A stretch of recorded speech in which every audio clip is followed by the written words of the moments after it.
नमस्कार। आज हम आप लोगों को एक मनोवैज्ञानिक कहानी सुनाने जा रहे हैं। इस कहानी के लेखक कृष्ण बलदेव वैद्य है।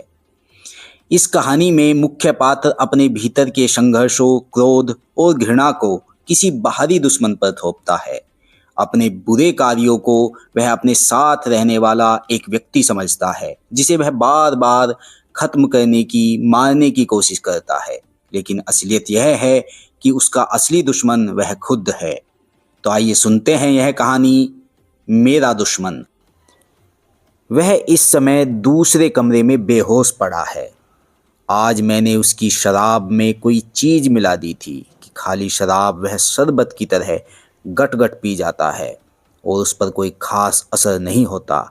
आंखों में लाल ढोरे से झूलने लगते हैं, माथे की शिकनें पसीने में भीग कर दमक उठती है, होठों का जहर और उजागर हो जाता है और बस हौसो हवास बदस्तूर कायम रहते हैं। हैरान हूं कि यह तरकीब मुझे पहले कभी क्यों नहीं सूझी। शायद सूझी भी हो और मैंने कुछ सोचकर इसे दबा दिया हो। मैं हमेशा कुछ न कुछ सोचकर कई बातों को दबा जाता हूँ। आज भी मुझे अंदेशा तो था कि वह पहले ही घूंट में जायका पहचान कर मेरी चोरी पकड़ लेगा, लेकिन गिलास खत्म होते होते उसकी आंखें बुझने लगी थी और मेरा हौसला बढ़ गया था। जी में आया था कि उसी क्षण उसकी गर्दन मरोड़ दूं, लेकिन फिर नतीजों की कल्पना से दिल दहल कर रह गया था। मैं समझता हूँ कि हर बुज़दिल आदमी की कल्पना बहुत तेज होती है, हमेशा उसे हर खतरे से बचा ले जाती है। फिर भी हिम्मत बांधकर मैंने एक बार सीधे उसकी ओर देखा जरूर था। इतना भी क्या कम है कि साधारण हालत में मेरी निगाहें सहमी हुई सी उसके सामने इधर उधर फड़फड़ाती रहती है। साधारण हालात में मेरी स्थिति उसके सामने बहुत असाधारण रहती है। खैर, अब उसकी आंखें बंद हो चुकी थी और सर झूल रहा था। एक और लुढ़क कर गिर जाने से पहले उसकी बाहें दो लदी हुई ढीली टहनियों सी सुस्त सी उठान के साथ मेरी ओर उठ आई थी। उसे इस तरह लाचार देखकर भ्रम हुआ था कि वह दम तोड़ रहा है, लेकिन मैं जानता हूं कि वह मुझी किसी भी क्षण उछलकर खड़ा हो सकता है। होश संभालने पर वह कुछ कहेगा नहीं। उसकी ताकत उसकी खामोशी में है। बातें वह उस जमाने में भी बहुत कम किया करता था, लेकिन अब तो जैसे बिल्कुल गूंगा हो गया हो। उसकी गूंगी अवहेलना की कल्पना मात्र से मुझे दहशत हो रही है। कहा ना कि मैं एक बुज़दिल इंसान हूँ। वैसे मैं न जाने कैसे समझ बैठा था कि इतने अरसे की अलहदगी के बाद अब मैं उसके आतंक से पूरी तरह आज़ाद हो चुका हूँ। इसी खुशफहमी में शायद उस रोज उसे मैं अपने साथ ले आया था। शायद मन में कहीं उस पर रोब गांठने, उसे नीचा दिखाने की दुराशा भी रही हो सकता है कि मैंने सोचा हो कि वह मेरी जीती जागती खूबसूरत बीवी, चहकते मटकते तंदुरुस्त बच्चों और आरास्ता पैरास्ता आलीशान कोठी को देखकर खुद ही मैदान छोड़कर भाग जाएगा और हमेशा के लिए मुझे उससे निजात मिल जाएगी। शायद मैं उस पर यह साबित कर दिखाना चाहता था कि उससे पीछा छुड़ा लेने के बाद किस खुशगवार हद तक मैंने अपनी ज़िंदगी को संभाल संवार लिया है। लेकिन ये सब लंगड़े बहाने हैं। हकीकत शायद यह है कि उस रोज़ मैं उसे अपने साथ नहीं लाया था, बल्कि वह खुद ही मेरे साथ चला आया था। जैसे मैं उसे नहीं, बल्कि वह मुझे नीचा दिखाना चाहता हो। जाहिर है कि उस समय यह बारीक बात मेरी समझ में नहीं आई होगी। मौके पर ठीक बात मैं कभी नहीं सोच पाता। यह तो मुसीबत है। वैसे मुसीबतें और भी बहुत है, लेकिन उन सब का जिक्र यहाँ बेकार होगा। खैर, माला के सामने उस रोज़ मैंने इसी किस्म की कोई लंगड़ी सफाई पेश करने की कोशिश की थी और उस पर कोई असर नहीं हुआ था। वह उसे देखते ही बिफर उठी थी।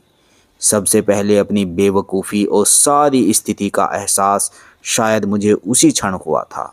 मुझे उस कमबख्त से वहीं घर से दूर उस सड़क के किनारे किसी न किसी तरह निपट लेना चाहिए था। अगर अपनी उस सहमी हुई खामोशी को तोड़कर मैंने अपनी तमाम मजबूरियां उसके सामने रख दी होती, माला का एक खाका सा खींच दिया होता, साफ साफ उससे कह दिया होता, देखो गुरु, मुझ पर दया करो और मेरा पीछा छोड़ दो, तो शायद वहीं हम किसी समझौते पर पहुंच जाते, और नहीं तो वह मुझे कुछ मोहलत तो दे ही देता। छूटते ही दो मोर्चों को एक साथ संभालने की दिक्कत तो पेश न आती।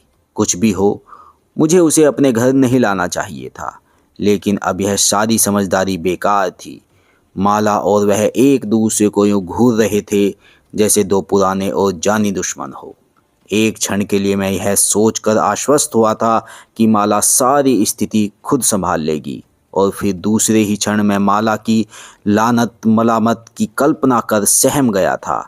बात को मजाक में घोल देने की कोशिश में मैंने एक खास गिलगिले लहजे में, जो मेरे पास ऐसे नाजुक मौक़ों के लिए सुरक्षित रहता है, कहा था, डार्लिंग, ज़रा रास्ता तो छोड़ो कि हम बहुत लंबी सैर से लौटे हैं।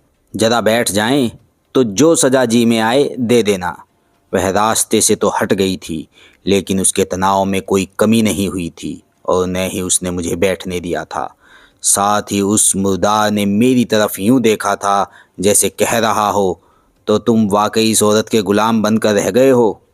और खुद मैं उन दोनों की तरफ यूं देख रहा था जैसे एक की नज़र बचाकर दूसरे से कोई साजिशी संबंध पैदा कर लेने की ख्वाहिश हो।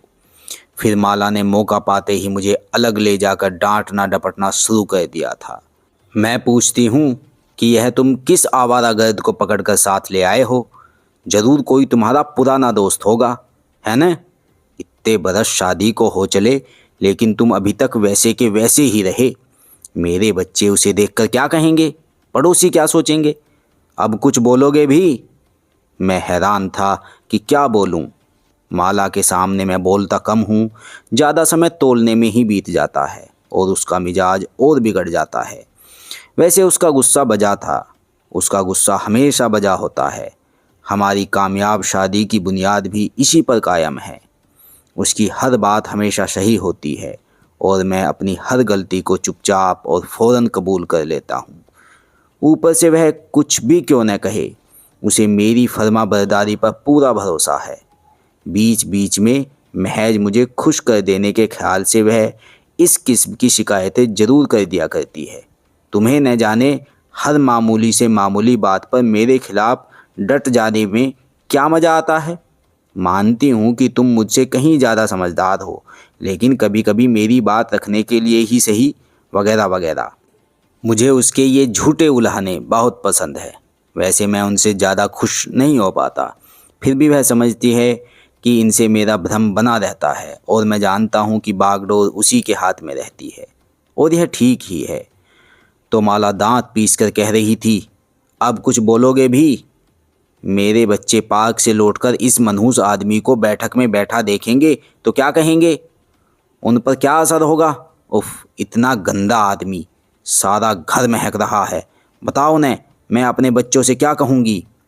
अब जाहिर है कि माला को कुछ भी नहीं बता सकता था, सो मैं सर झुकाए खड़ा रहा और वह मुंह उठाए बहुत देर तक बरसती रही। वैसे यहाँ यह साफ कर दूं कि वे बच्चे माला अपने साथ नहीं लाई थी, वे मेरे भी उतने ही हैं जितने कि उसके। लेकिन ऐसे मौक़ों पर वह हमेशा मेरे बच्चे कहकर मुझसे उन्हें यूं अलग कर लिया करती है जैसे कोई कीचड़ से लाल निकाल रहा हो। कभी कभी मुझे इस बात पर बहुत दुख भी होता है, लेकिन फिर ठंडे दिल से सोचने पर महसूस होता है कि शारीरिक सच्चाई कुछ भी हो, रूहानी तौर पर हमारे सभी बच्चे माला के ही हैं। उनके रंग ढंग में मेरा हिस्सा बहुत कम है, और यह ठीक ही है, क्योंकि अगर वे मुझ पर जाते तो उन्हें भी मेरी तरह सीधा होने में न जाने कितनी देर लग जाती। मैं खुश हूँ कि उनका कानूनी और शायद जिस्मानी बाप हूँ। उनके लिए पैसे कमाता हूँ और दिलो जान से उनकी माँ की सेवा में दिन रात जुटा रहता हूँ। खैर, कुछ देर यूं ही सिर नीचा किए खड़े रहने के बाद आखिर मैंने निहायत आजीजाना आवाज़ में कहना शुरू किया था, अरे भाई, मैं तो उस कमबख्त को ठीक तरह से पहचानता भी नहीं। उससे दोस्ती का तो सवाल ही पैदा नहीं होता। अब अगर रास्ते में कोई आदमी मिल जाए तो न जाने मेरे फिक्रे का अंत क्यों कर होता, शायद होता भी कि नहीं। लेकिन माला ने बीच में ही पांव पटक कर कह दिया, झूठ, सरासर झूठ। यह कहकर वह अंदर चली गई और मैं कुछ देर तक और वहीं से नीचा किए खड़ा रहने के बाद वापस उस कमरे में लौट आया जहां बैठा वह बीड़ी पी रहा था और मुस्कुरा रहा था, जैसे सब जानता हो कि मैं किस मरहले से गुजर कर आ रहा हूँ।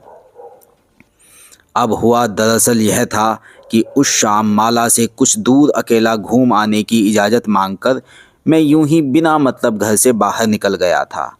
आम तौर पर वह ऐसी इजाज़तें आसानी से नहीं देती और न ही मैं मांगने की हिम्मत कर पाता हूँ। बिना मतलब घूमना उसे बहुत बुरा लगता है। कहीं भी जाना हो, किसी से भी मिलना हो, कुछ भी करना या न करना हो, मतलब का साफ और सही फैसला वह पहले से ही कर लेती है, ठीक ही करती है। मैं उसकी समझदारी की दाद देता हूँ। वैसे घर से दूर अकेला मैं किसी मतलब से भी नहीं आ पाता। माला की सोहबत की कुछ ऐसी आदतें सी पड़ गई है कि उसके बगैर सब सूना सूना सा लगता है। जब वह साथ रहती है तो किसी किस्म का कोई ऊल जलूल विचार मन में उठ ही नहीं पाता। हर चीज़ ठोस और बामतलब दिखाई देती है। अंदर की हालत ऐसी रहती है जैसे माला के हाथों सजाया हुआ कोई कमरा हो जिसमें हर चीज़ करीने से पड़ी हो, बेकायदगी की कोई गुंजाइश न हो। और जब वह साथ नहीं होती तो वही होता है जो उस शाम हुआ, या फिर उसी किस्म का कोई और हादसा, क्योंकि उससे पहले वैसी बात कभी नहीं हुई थी। तो शाम न जाने किस धुन में मैं बहुत दूर निकल गया था। आम तौर पर घर से दूर होने पर भी मैं घर ही के बारे में सोचता रहता हूँ। इसलिए नहीं कि घर में किसी किस्म की कोई परेशानी है। गाड़ी न सिर्फ चल रही है बल्कि खूब चल रही है।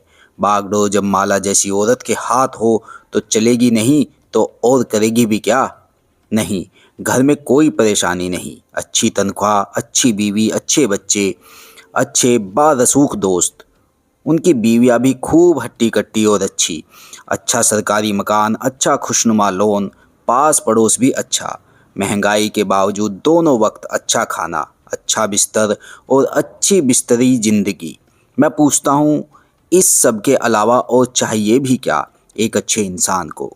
फिर भी अकेला होने पर घरेलू मामलों को बार बार उलट पलट कर देखने से वैसा ही इत्मीनान मिलता है जैसा किसी भी सेहतमंद आदमी को बार बार आईने में अपनी सूरत देखकर मिलता होगा। मेरा मतलब है कि वक्त अच्छी तरह से कट जाता है, ऊब नहीं होती।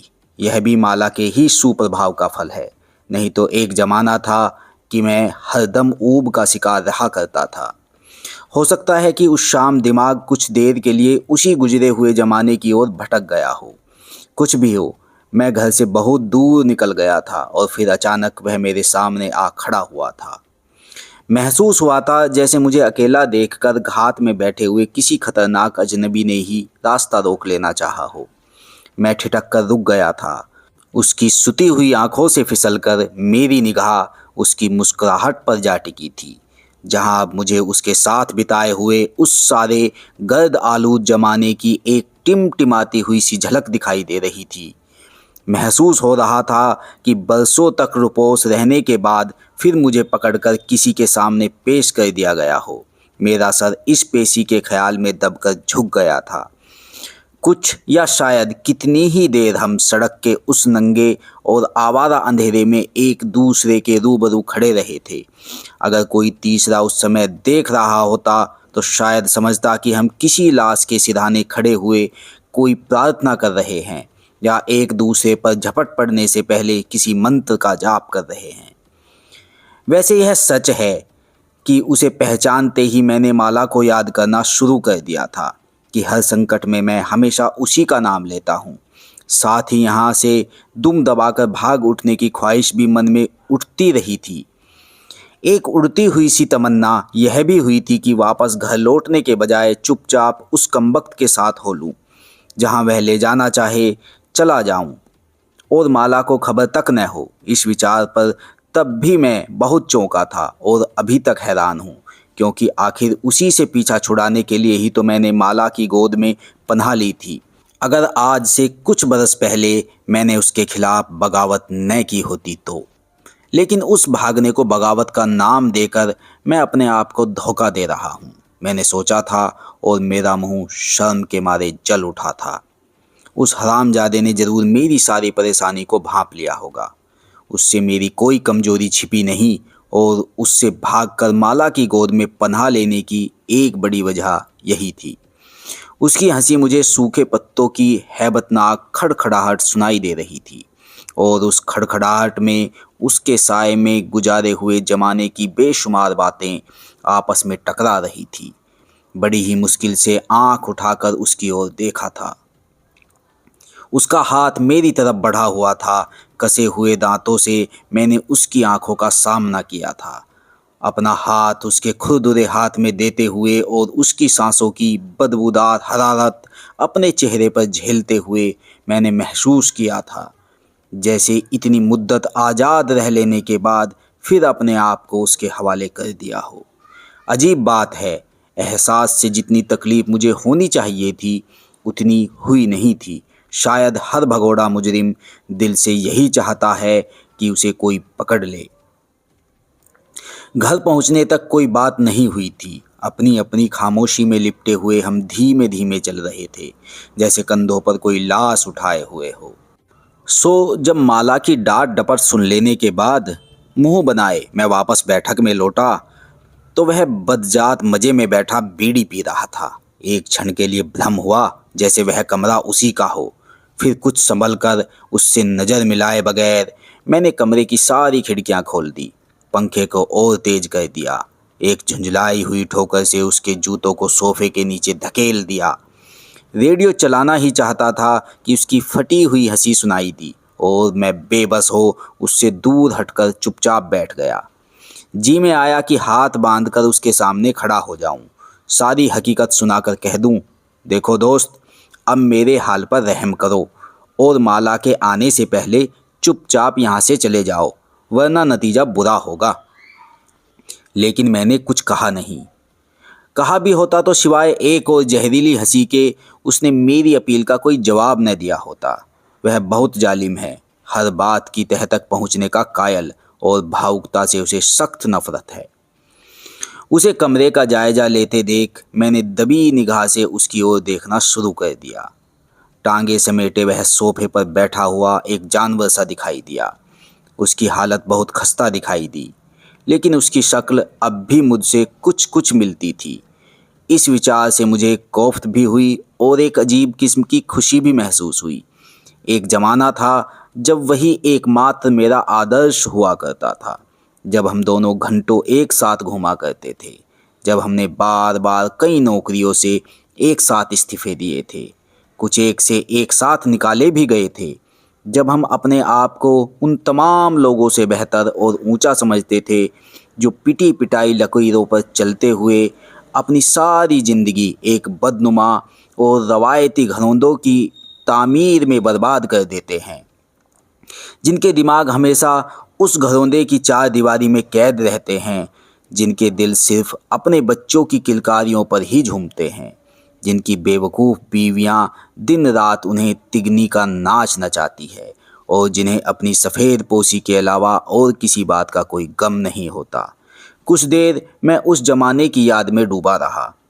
महसूस हुआ जैसे वह फिर उसी दुनिया से एक पैगाम लाया हो, फिर मुझे उन्हीं रोमानी वीरानों में भटका देने की कोशिश करना चाहता हो, जिनसे भागकर मैंने अपने लिए एक फूलों की सेज संवार ली है, और जहां मैं बहुत सुखी हूँ। वह मुस्कुरा रहा था, जैसे उसने मेरे अंदर झांक लिया हो। उसे इस तरह आसानी से अपने ऊपर काबिज होते देख मैंने बात बदलने के लिए कहा, कितने रोज यहाँ ठहरोगे? उसकी हंसी से एक बार फिर हमारे घर की सजी संवारी फिजा दहक गई, और मुझे खतरा हुआ कि माला उसी दम वहाँ पहुँचकर उसका मुंह नोच लेगी। लेकिन यह खतरा इस बात का गवाह है कि इतने बरसों की दास्ता के बावजूद मैं अभी तक माला को पहचान नहीं पाया।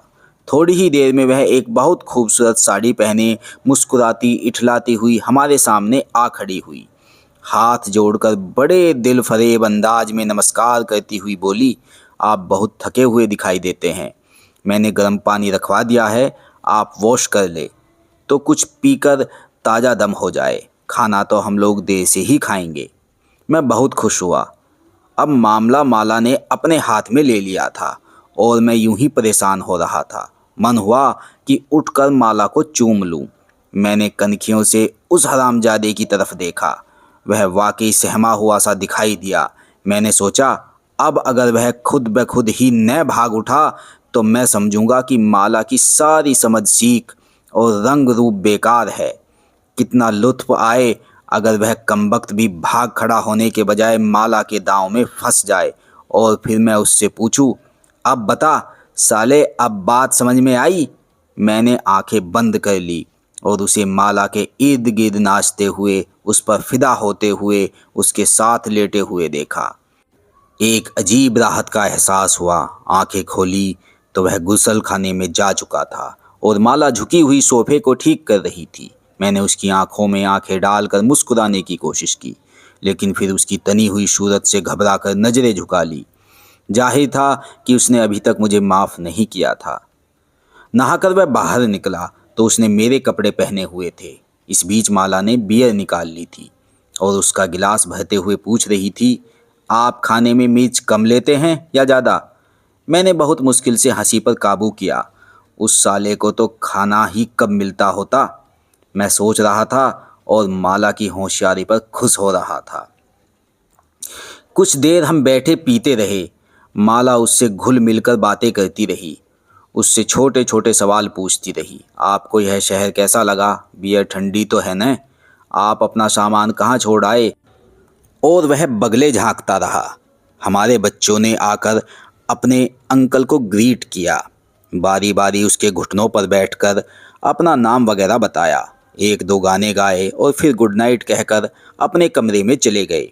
माला की मीठी बातों से यूं लग रहा था जैसे हमारे अपने ही हलके का कोई बेतकल्लुफ़ दोस्त कुछ दिनों के लिए हमारे पास आ ठहरा हो और उसकी बड़ी सी गाड़ी हमारे दरवाजे के सामने खड़ी हो।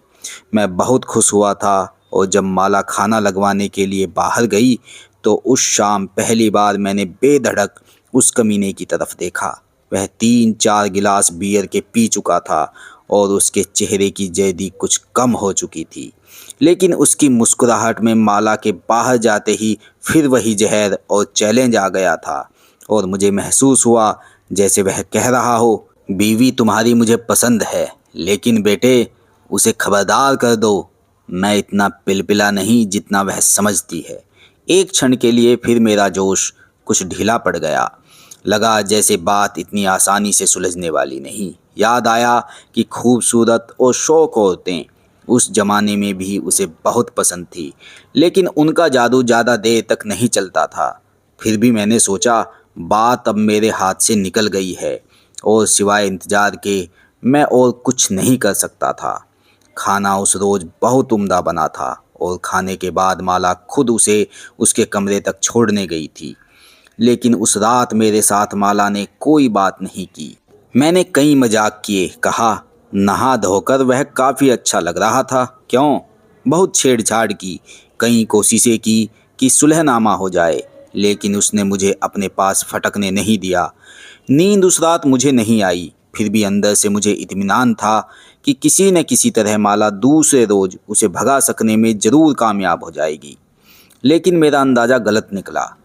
माना कि माला बहुत चालाक है, बहुत समझदार है, बहुत मनमोहिनी है, लेकिन उस हरामजादे की ढिठाई का भी कोई मुकाबला नहीं। 3 दिन तक माला उसकी खातिर तवज्जो करती रही। मेरे कपड़ों में वह बिल्कुल मुझ जैसा हो गया था और नज़र यूं आता था जैसे माला के 2 पति हों। मैं तो सुबह सवेरे गाड़ी लेकर दफ्तर को निकल जाता था। पीछे उन दोनों में न जाने क्या बातें होती थी, लेकिन जब कभी उसे मौका मिलता वह मुझे अंदर ले जाकर डांटने लगती, अब यह मुर्दार यहाँ से निकलेगा भी कि नहीं? जब तक यह घर में है हम किसी को न तो बुला सकते हैं न किसी के यहाँ जा सकते हैं। मेरे बच्चे कहते हैं कि इसे बात करने तक की तमीज़ नहीं। आखिर यह चाहता क्या है? मैं उसे क्या बताता कि वह क्या चाहता है। कभी कहता थोड़ा सब्र और करो, अब जाने की सोच रहा होगा। कभी कहता क्या बताऊं, मैं तो खुद शर्मिंदा हूँ। कभी कहता तुमने खुद ही तो सर पर चढ़ा लिया है, अगर तुम्हारा बर्ताव रूखा होता तो। माला ने अपना बर्ताव तो नहीं बदला, लेकिन चौथे रोज़ अपने बच्चों सहित घर छोड़कर अपने भाई के यहाँ चली गई। मैंने बहुतेरा रोका, लेकिन वह नहीं मानी। उस रोज वह कमबख्त बहुत हंसा था, जोर जोर से, बार बार। आज माला को गए 5 रोज हो गए हैं। मैंने दफ्तर जाना छोड़ दिया है। वह फिर अपने असली रंग में आ गया है। मेरे कपड़े उतार कर उसने फिर अपना वह मैला सा कुर्ता पायजामा पहन लिया है। कहता कुछ नहीं, लेकिन मैं जानता हूँ कि क्या चाहता है। वह मौका फिर हाथ नहीं आएगा। वह चली गई है। बेहतर यही है कि उसके लौटने से पहले तुम भी यहाँ से भाग चलो। उसकी चिंता मत करो, वह अपना इंतजाम खुद कर लेगी। और आज आखिर मैं उसे थोड़ी देर के लिए बेहोश कर देने में कामयाब हो गया हूँ। अब मेरे सामने 2 रास्ते हैं। एक यह कि होश आने से पहले मैं उसे जान से मार डालूं, और दूसरा यह कि अपना ज़रूरी सामान बांध कर तैयार हो जाऊं, और जूं ही उसे होश आए हम दोनों फिर उसी रास्ते पर चल दें जिससे भागकर कुछ बरस पहले मैंने माला की गोद में पनाह ली थी। अगर माला इस समय यहाँ होती तो कोई तीसरा रास्ता भी निकाल लेती, लेकिन वह नहीं है, और मैं नहीं जानता कि मैं क्या करूं।